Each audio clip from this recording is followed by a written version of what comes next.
Merci et bienvenue dans cette nouvelle vidéo. Aujourd'hui, nous allons essayer de voir ensemble les figures d'opposition. Les figures d'opposition, nous allons commencer par l'oxymore. Qu'est-ce que c'est que l'oxymore? Deux termes unis grammaticalement s'opposent par leur sens. L'union de mots contraires frappe l'imagination.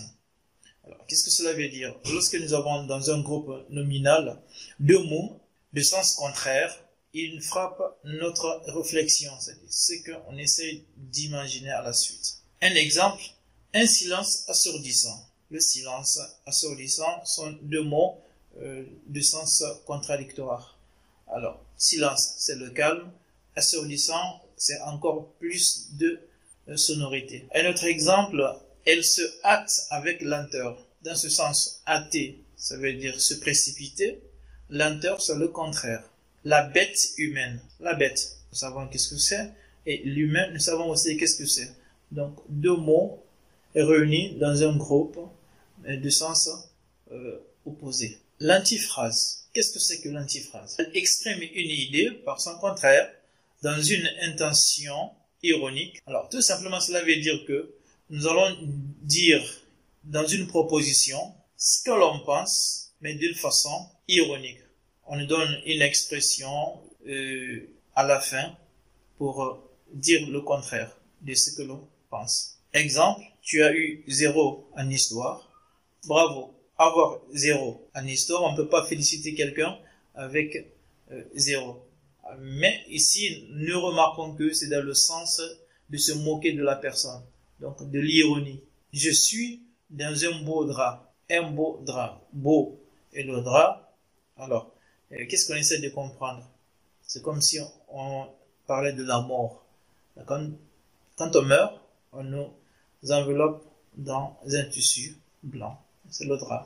Le chiasme. Qu'est-ce que c'est que le chiasme? Alors, deux expressions se suivent, mais la deuxième adopte l'ordre inverse. Remarquez bien, dans l'exemple, il y a de l'urgo dans l'air. Il y a dans l'air dans urgo. Il y a de l'urgo dans l'air. Il y a de l'air dans l'urgo. Deuxième exemple, il faut manger pour vivre et non pas vivre pour manger.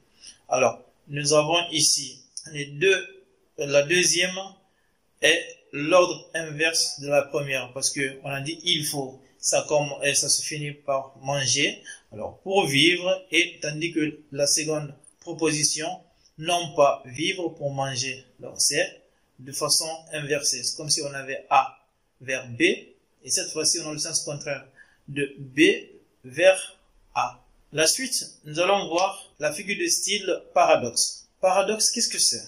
Il énonce une opposition, il énonce une opinion contraire à l'idée commune, afin de surprendre, de choquer, d'inviter à la réflexion. Alors, le paradoxe nous invite à faire une petite réflexion. Exemple, les premiers seront les derniers. Alors, imaginez, les premiers, ils seront les derniers, ça nous donne une réflexion. Ça dépend de votre conception pour imaginer ce que veut dire la phrase. De nombreux enfants au QI très élevé sont en échec scolaire.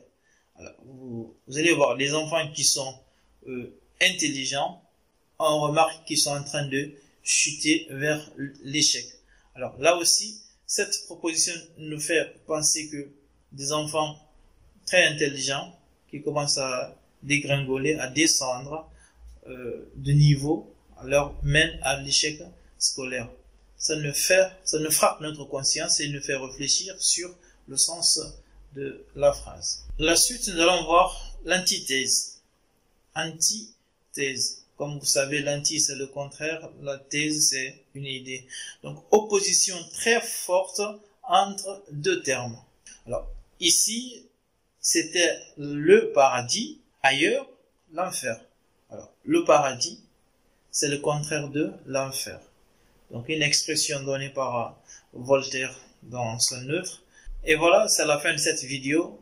Alors, si vous avez aimé la vidéo, n'oubliez pas de vous abonner pour ne pas manquer d'autres vidéos.